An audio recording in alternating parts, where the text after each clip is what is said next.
अस्सलाम वालेकुम। Class 5 computer में चैप्टर नंबर 4 है इंट्रोडक्शन टू GW बेसिक।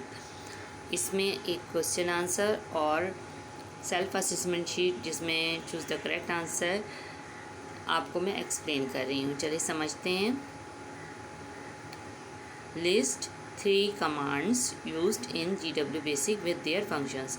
आपको 3 कमांड्स लिखनी है और उनके फंक्शंस यानी उनके काम वो क्यों यूज़ की जाती हैं लिखना है। ठीक है।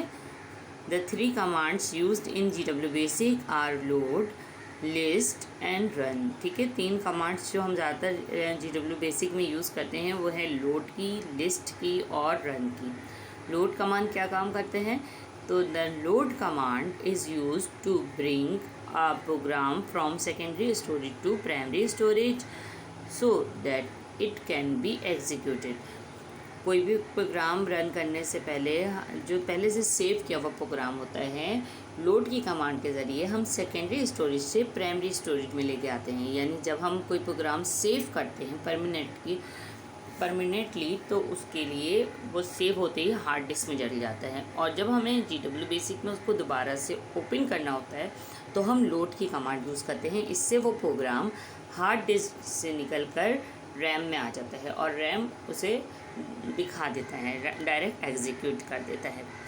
Next, the list command instruct the computer to list step of program on the screen. जो भी हमने प्रोग्राम में लिस्ट बनाई है, कौन कौन से स्टेप्स लिखे हैं, वो सब लिस्ट के ऑप्शन के ज़रिए हमें वो सोर्स लिस्ट डिस्प्ले हो जाएगी। ठीक है, स्क्रीन पर। नेक्स्ट है the run command. The run command tells the computer to execute a program. Run command के ज़रिए जो हमने प्रोग्राम बनाया ना उसका रिज़ल्ट नज़र आता है। ठीक है, अब इसे थोड़ा सा समझ लेते हैं। जी बेटा, इसको देखिए तवज्जो से। सबसे पहले हमने लोड की कमांड यूज़ की तो पहले से सेव हुआ हुआ प्रोग्राम का नाम दिया P1। ठीक है, लोड लिख के P1 लिखा, ये प्रोग्राम था। उसने ओके की प्रॉम्प्ट दी यानी कि सेकेंडरी से प्राइमरी स्टोरेज यानी रैम तक ले आया वो।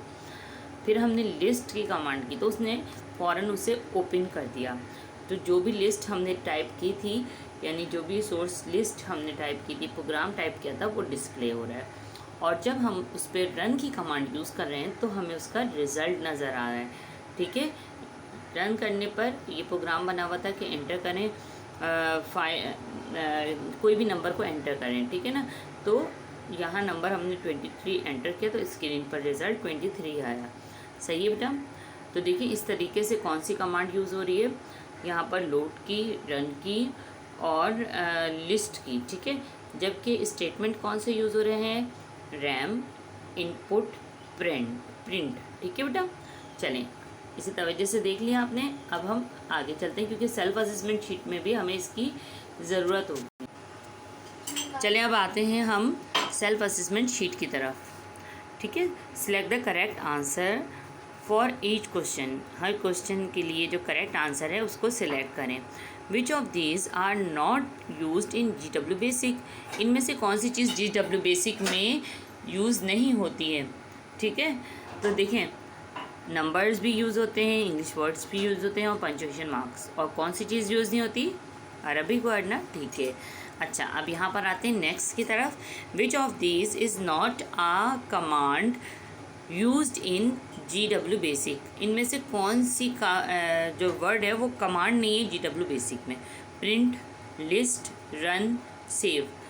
तो इनमें से कौन सी चीज़ जो है वो कमांड नहीं है? हम सेव भी करते हैं प्रोग्राम को, हम रन भी करते हैं रिज़ल्ट देखने के लिए, लिस्ट भी ओपन करते हैं सोर्स लिस्ट के लिए। तो कौन सा वर्ड जो है कमांड नहीं है?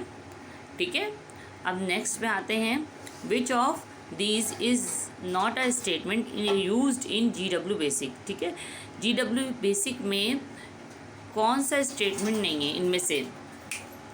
ठीक है, तो देखिए यहाँ पर इनपुट भी स्टेटमेंट था। ठीक है, प्रिंट भी स्टेटमेंट था, रैम भी स्टेटमेंट होता है। जबकि रैम REM रैम जो है रिमार्क्स के लिए यूज़ होता है जबकि RAM रैम क्या है, प्राइमरी स्टोरेज डिवाइस है, ठीक है, रैंडम एक्सेस मेमोरी। तो इसमें से कौन सी चीज़ें जो स्टेटमेंट नहीं है, सही है ना, समझ गए आप। अच्छा, commands and statements are types of dash. Command और स्टेटमेंट किस चीज़ की टाइप है, ऑर्डर की, रिक्वेस्ट्स की, इंस्ट्रक्शंस की या स्टेप्स की, ठीक है। तो ये हम क्या देते हैं, GW बेसिक को जो इंस्ट्रक्शन देते हैं वो कमांड और स्टेटमेंट की सूरत में देते हैं, ठीक है बेटा। तो राइट आंसर पे टिक लगा लीजिएगा, लिख लीजिएगा each statement begin with a dash. Her statement जो हम प्रोग्राम में लिखते हैं वो किससे शुरू होती है, line number, capital letters, quotation marks, exclamation marks, ठीक है। तो इनमें से कौन सी चीज़ से स्टेटमेंट हम शुरू करते हैं, पहले सबसे पहले हम उसके क्या डालते हैं, लाइन नंबर ना, चलिए ठीक है। सो स्टूडेंट ये था आपका आज का टॉपिक, सही है, सेल्फ असेसमेंट शीट। उम्मीद है आपको सही समझ आ गई होगी।